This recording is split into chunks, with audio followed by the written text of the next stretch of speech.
जय भीम। दोस्तों, बहुत बहुत स्वागत करता हूं अपने इस वीडियो पर। बड़े शर्म की बात है, बिहार में जय भीम बोलने पर एक शख्स की निर्मम तरीके से हत्या कर दी गई। लेकिन नीतीश कुमार चुपचाप बैठे हैं। मोदी सरकार चुपचाप बैठी है। यह जो चिराग पासवान है, यह भी चुपचाप बैठे हैं। लेकिन जहां जहां अत्याचार हो रहा है, वहां पर बसपा जा रही है। पीड़ितों को इंसाफ दिलाने का काम कर रही है। पीड़ितों के साथ खड़ी नजर आ रही है। बिहार के सीतामढ़ी में एक जगह है, बेलसंड।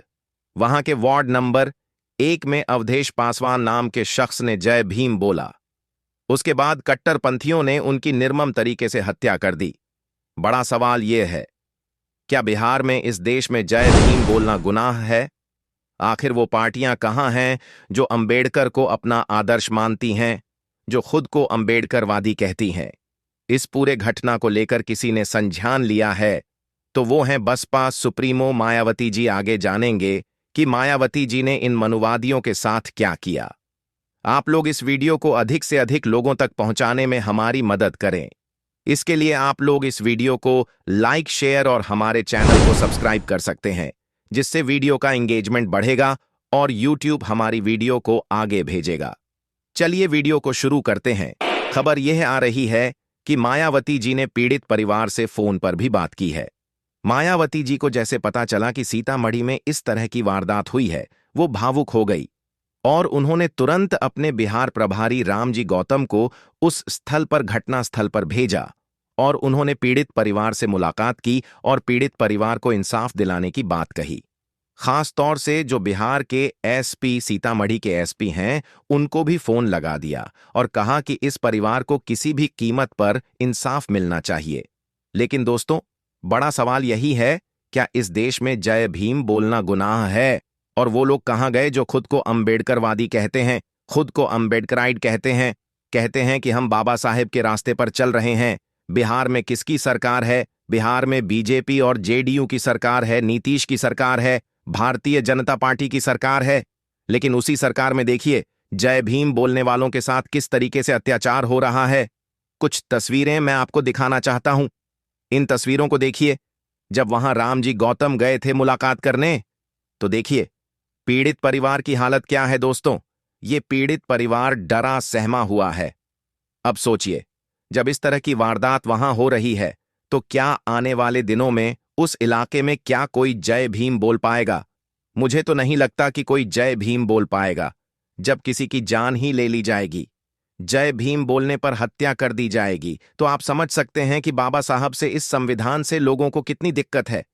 आए दिन संविधान पर हमला, लोकतंत्र पर हमला, बुद्ध की मूर्ति तोड़ी जाती है, बाबा साहेब की मूर्ति तोड़ी जाती है, जय भीम बोलने पर मारा जाता है। यह किस तरह का राष्ट्र बनाया जा रहा है? इस घटना के तुरंत बाद रामजी गौतम घटनास्थल पर पहुंचे थे। उन्होंने ना सिर्फ पीड़ित परिवार से मुलाकात की, बल्कि फोन लगाया, पुलिस अधिकारी को और पूरे घटना के बारे में विस्तार से जानकारी दी और कहा कि इस परिवार को इंसाफ मिलना चाहिए। न्याय की लड़ाई में इस समय बसपा पूरी ताकत के साथ खड़ी है। यूपी में आप देख रहे हैं दलितों के साथ किस तरीके से अत्याचार हो रहा है। वहां पर भी मायावती जी के निर्देश पर बसपा प्रतिनिधिमंडल पहुंचता है और पीड़ित परिवार को इंसाफ दिलाने का काम करता है। जो लोग कह रहे हैं कि बसपा कुछ नहीं कर रही है, मायावती जी तो एकदम शून्य हो गई हैं, एकदम डीएक्टिव हो गई हैं, शायद उन लोगों को यह नहीं पता है। मायावती जी तुरंत पीड़ित परिवार से बातचीत करती हैं, अपने सांसदों को भेजती हैं। जहां दलितों के खिलाफ अत्याचार हो रहा है, वहां पर अपना प्रतिनिधिमंडल भेजती हैं। ये खबर कोई नहीं दिखाएगा, सब लोग आएंगे श्रेय लेने के लिए। मैं बाबा साहेब का अनुयायी हूं, मैं बाबा साहेब का बड़ा भक्त हूं, मैं तो बाबा साहेब के बताए रास्ते पर चलता हूं। ये सब बकवास है, कोरी बकवास है।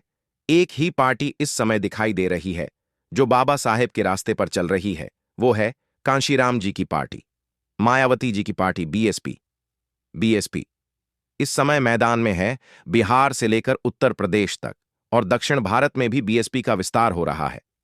अब कुछ लोग कहेंगे, भैया बसपा तो शून्य है, बसपा के कोई विधायक सांसद नहीं है। अरे जिनके विधायक सांसद हैं वो क्या कर रहे हैं? जिनकी सरकारें हैं वो क्या कर रही हैं? जय भीम बोलने पर मारा जा रहा है, वो लोग क्या कर रहे हैं? तो लानत है ऐसे सांसद विधायक रखने पर। जहां लानत है ऐसे मुख्यमंत्री पद, लानत है ऐसे सीएम की कुर्सी पर बैठने पर। जहां जिस प्रदेश में जय भीम बोलने पर किसी को मार दिया जाता है। और हां साथियों, कुछ हमारे एससी और ओबीसी समाज के लोग हिंदू राष्ट्र बनाने में लगे हुए हैं। भारतीय संविधान होने पर भी ये हाल है। जब हिंदू राष्ट्र बन जाएगा तो सोचो क्या होगा। आज भारत में चारों ओर हिंदू हिंदू हिंदू राष्ट्र का राग जपा जा रहा है। यह राग जपने वाले आखिर हैं कौन? हिंदुओं को हजारों जातियों और उपजातियों में विभाजित किसने किया? भारत में रहने वाले भारतीयों को ब्राह्मण, क्षत्रिय, वैश्य और शूद्र किसने बना दिए? हिंदू समाज में ऊंच नीच, अंधविश्वास, पाखंड, ढोंग, पोंगापंथ, अवैज्ञानिक सोच पैदा करने वाला कौन है? हिंदू समाज को करोड़ों देवी देवताओं, अनगिनत भगवानों के भंवर जाल में उलझाने वाले कौन? स्वर्ग नरक के भय से हमारा आर्थिक शोषण करने वाले कौन? इन सब का उत्तर यदि खोजा जाए तो शायद ब्राह्मण के अलावा और कोई नहीं होगा। जन्म से ही वर्ण व्यवस्था और जाति व्यवस्था में समाज को जकड़ लेता है और लोगों के दिमाग पर कुंडली मारकर बैठ जाता है। यहीं से शुरू होता है शोषण का दमन चक्र, जिसे संस्कार का नाम दिया जाता है। जन्म के बाद मूल संस्कार, विवाह संस्कार, ये सभी कार्य ब्राह्मण द्वारा संपन्न होते हैं, जिसमें हमारे खून पसीने की कमाई लूट ली जाती है। ब्राह्मणों के कारण मनुष्य पैदा होते ही बिना गुण कर्म के जाने परखे ऊंच नीच हो जाता है।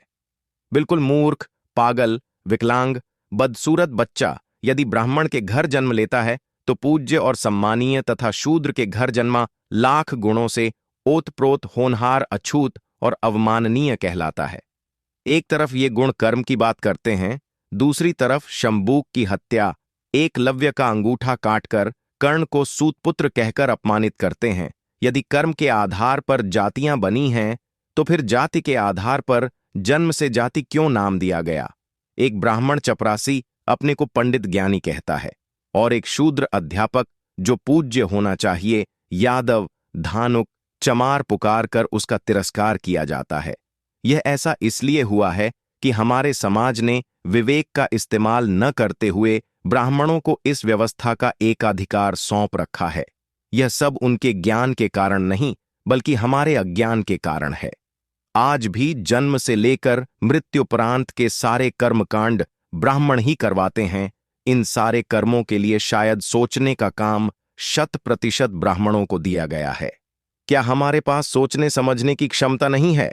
लड़की हमारी जन्म से पालन पोषण, पढ़ाई लिखाई, इंजीनियर, डॉक्टर, आईएएस, पीसीएस हमने बनाया। जब विवाह की बात आई तो ब्राह्मण मालिक। लड़का लड़की की शादी हो सकती है कि नहीं, ब्राह्मण बताएगा। रिश्ता कितना ही अच्छा हो, दोनों पक्षों को कितना भी पसंद हो, यदि पंडित जी ने कह दिया कि यह योग अच्छा नहीं है तो शादी नहीं होगी। भले ही लड़का लड़की अपनी पसंद में विघ्न आ जाने से आत्महत्या कर लें। शादी बनाने का तथा शादी कराने का भी ठेका पंडित जी का है। जबकि सर्वे के अनुसार सबसे ज्यादा विधवाएं ब्राह्मणों में ही पाई जाती हैं। क्या बिना ब्राह्मण के की गई शादी के लोग सुखी नहीं रहते? अफसोस तब और अधिक होता है जब डॉक्टर, इंजीनियर कक्षा 2.5 पास ब्राह्मण के हर आदेश का पालन मशीन की तरह करता जाता है और इतना भयभीत नजर आता है जैसे भेड़िए के आगे बकरी। ब्राह्मण ऐसी भाषा बोलता है जिसे वर वधू समझते ही नहीं, बल्कि उन्हें भय रहता है कि कहीं शादी में चूक न हो जाए। ब्राह्मण विवाह न करवाकर कन्या का दान करवाता है, आज तक वर का दान कभी नहीं करवाया। इससे साबित होता है कि नारी दान की वस्तु है, इंसान नहीं। आप कितने भी पढ़े लिखे हों, शिक्षा और धन से कितने भी महान बनते हों, पर शादी विवाह में पुरोहित के आगे आप मिट्टी के लोदे नजर आते हैं। आपकी डिग्रियां 3 पास घसीटे लाल पंडित के सामने फेल हो जाती हैं। हमारे अधिकारी, व्यापारी, कर्मचारी, मंत्री, संतरी करोड़ों की कमाई करके अच्छे से अच्छे घर, मकान बनवाते हैं। जब तक ब्राह्मण आकर कथा, अखंड यज्ञ होम नहीं करवाता, तब तक घर के अंदर जाने में प्राण निकलते हैं। ब्राह्मणों ने हमें हिंदू बनाकर पूरे समाज को मानसिक रूप से गुलाम बना रखा है। बिना उसकी मर्जी के हम न तो अपनी इच्छानुसार खुशी मना सकते हैं और न ही शोक। हम सभी अपने विवेक का इस्तेमाल करके सफल और सार्थक प्रयास करें एवं ब्राह्मण को दान, मान, सम्मान और मतदान बंद करें। आपको ऊंची और नीच जातियों में किसने बांटा? जातियां किसने बनाई? काल्पनिक देवी देवता, ईश्वर, भगवान किसने बनाए? क्या 33 करोड़ देवी देवताओं में तुम्हारे परबाबा के पुरख हैं अथवा नाते रिश्तेदार शामिल हैं जिनकी तुम पूजा अर्चना मंदिरों में या घर में करते हो? क्या कोई भी देवी देवता तुम्हारी जाति बिरादरी या जान पहचान का है जो प्रार्थना सुनकर तुम्हारी मदद करेगा? तो फिर क्यों अपना समय व धन मदिंग्र और पूजा पाठ में बर्बाद कर रहे हो? इसीलिए महामानव बुद्ध ने कहा था कि पहले जानो तब मानो। आज तमाम नकली बुद्धिस्ट बने हुए हैं जो हिंदू धर्म के सारे क्रियाकलापों को करते हैं और जनता को बुद्धिस्ट बनकर गुमराह कर रहे हैं। आप साथियों, अब खुद मंथन करिए और सोच समझकर कोई कार्य करें। कमेंट करके जरूर बताएं कि आप हमारी वीडियो कहां से देख रहे हैं। और साथियों, आप सबको अपने असली सच्चा अंबेडकरवादी नेता को पहचानना भी चाहिए। आपके नज़र में सच्चा अंबेडकरवादी नेता कौन हो सकता है?